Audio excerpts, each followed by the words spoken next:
एक और अम्ल और क्षार की पहचान जो है, अम्ल और क्षार की पहचान है, हम तक देखिए तो अम्ल और क्षार यानी भस्म की पहचान है। क्या कैसे करते हैं? तो अम्ल का कुछ प्राकृतिक सूचक भी होता है, जैसे उस दिन आपको हम लिटमस पत्र से समझा दिए थे कि लिटमस पत्र के द्वारा अम्ल की आप पहचान कैसे करेंगे। तो लिटमस पत्र के द्वारा आपको हम बता दिए थे कि आप नीला लिटमस पत्र पर अगर अम्ल डालिएगा तो लाल हो जाएगा। ठीक है, तो ये पहचान बताते हैं। लेकिन एक और भी प्राकृतिक सूचक है अम्ल और क्षार की पहचान के लिए। जैसे मान लीजिए हल्दी, क्या है जी? हल्दी। अगर हल्दी पे अम्ल डाल दीजिएगा तो हल्दी कैसा होता है? पीला होता है। तो हल्दी पर अगर अम्ल डालिएगा तो पीला ही रहेगा, लेकिन क्षार डाल दीजिएगा तो लाल हो जाएगा। कैसा जी? लाल कलर का हो जाता है हल्दी।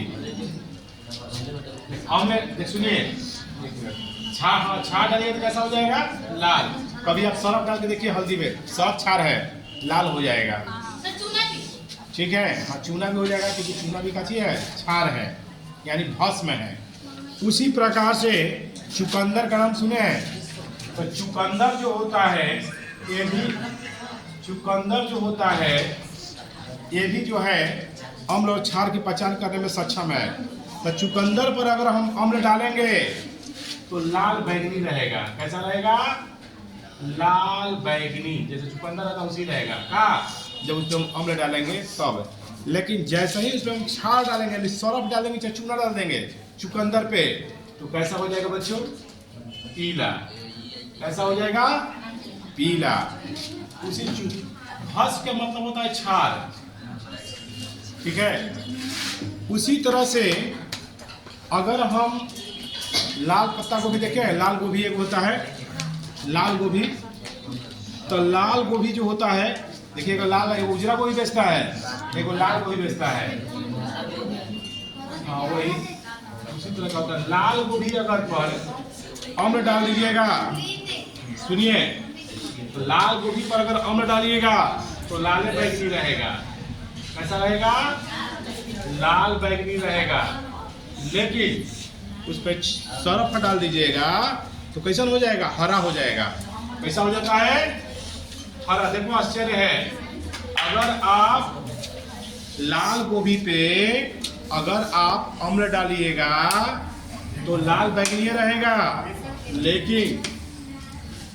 लेकिन यदि आप उस पर सरफ डाल दीजिएगा, यानी भस्म डाल दीजिएगा, जब चूना डाल दीजिएगा, तो लाल कलर कैसा हो जाएगा? वो हरा कलर का हो जाएगा। यानी लाल गोभी कैसा हो जाएगा? हरा हो जाएगा। कब? जब उस पर आप क्षार डाल दीजिएगा तब। यानी क्षार से, क्षार डालने वाला है, ये क्षार से प्रक्रिया, क्षार के मतलब क्या होता है? भस्म है। और ये काची है? अम्ल से। ये वाला बच्चों है, ये वाला अम्ल से, अम्ल का प्रभाव ये है। अच्छा, सामने लिखा है, बताने का सामने देखिए, हल्दी पीला रहेगा अम्ल डालने पे, लेकिन भस्म से लाल हो जाएगा।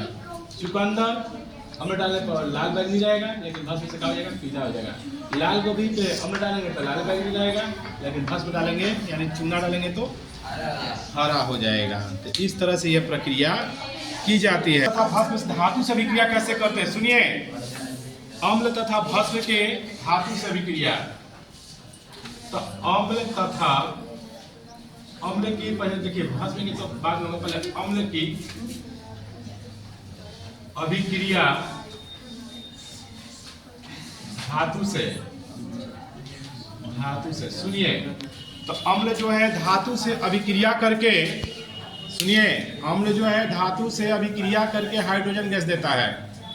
ठीक है, क्या देता है बच्चों? Hydrogen gas. जैसे देखिए, अम्ल में कौन आता है? H2SO4। किससे अभिक्रिया करता है भाई? कोई धातु पे मान लीजिए कॉपर, तांबा, तांबा का संकेत क्या होता है? Cu। क्या होता है बच्चों? Cu। तो अम्ल जो है धातु से अभिक्रिया करके कौन सा गैस मुक्त करता है? तो Cu इसके जगह पे आ जाएगा H2 के, और H2 हट जाएगा। कौन सा गैस मुक्त किया? Hydrogen gas. कौन सा गैस मुक्त किया? Hydrogen gas. लेकिन सारे अम्ल जो होते हैं ना, सारे धातु हाइड्रोजन गैस मुक्त नहीं करते हैं, कोई कम करता है, कोई ज्यादा करता है। ठीक है, तो अम्ल से अभिक्रिया की अभिक्रियाशील कुछ श्रेणियां दी गई है, जिसमें याद रखिए सबसे ज्यादा अम्ल से अभिक्रिया करके देता है पोटेशियम।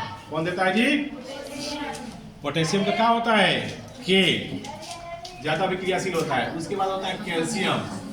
कैल्शियम क्या होता है? Ca। क्या होता है बच्चों? Ca। इससे कौन कौन देता है? सोडियम यानी Na। ओकरा बाद मैग्नीशियम यानी Mg। ओकरा बाद एल्युमिनियम यानी Al। ओकरा बाद जिंक यानी Zn। ठीक है, ओकरा बाद Fe। Fe का मतलब क्या होता है? लोहा। ओकरा बाद टीन Sn। ठीक है जी। ओकरा बाद आता है लेड। कौन आता है? Lead Pb। उसके बाद आता है, मतलब जो महंगा धातु होता है उसके बाद आता है Cu। Cu का मतलब तांबा। उसके बाद Hg। Cu के बाद CuHg, मरकरी जिसको कहते हैं। उसके बाद आता है Ag यानी चांदी। उसके बाद Au यानी आता है सोना। तो सबसे अधिक क्रियाशील कौन है? अब कोई पूछ देगा, एग्जाम में दे देता है कि कौन सबसे ज्यादा क्रियाशील है। ये है कि एक ऑप्शन एक के दे दिया यानी पोटेशियम, दूसरा दे दिया Sn, तीसरा दे दिया Ag, चौथा दे दिया Ag। कौन इसमें है? तो सबसे ज्यादा कौन है? पोटेशियम। कौन है ये? सबसे कम इसमें कौन है? Au। Au का मतलब सोना। किसका संकेत है? सोना का। ये किसका है? Au में सोना होता है। ये किसका है? चांदी का। ये है आपका मरकरी। क्या है बच्चों? मरकरी। और ये है तांबा। ये है लेड, लेड धातु। ये है टीन। इस तरह से लोहा, जस्ता सब अलग अलग धातुएं हैं। तभी क्रियाशील श्रेणी में अगर इस हाई ऑप्शन दे देगा, हाई हाई हाई हाई चारों, तो कौन सबसे ज्यादा अभिक्रियाशील है? कैल्शियम। क्योंकि जितने ऊपर जो है ना, ऊपर वाला ज्यादा क्रियाशील होता है और नीचे वाला कम क्रियाशील होता है। ठीक है, तो क्रियाशील अम्ल की क्रियाशीलता श्रेणी यहाँ पर है। अम्ल की क्रियाशीलता, नोट कर लीजिए इसको आप लोग। हाँ।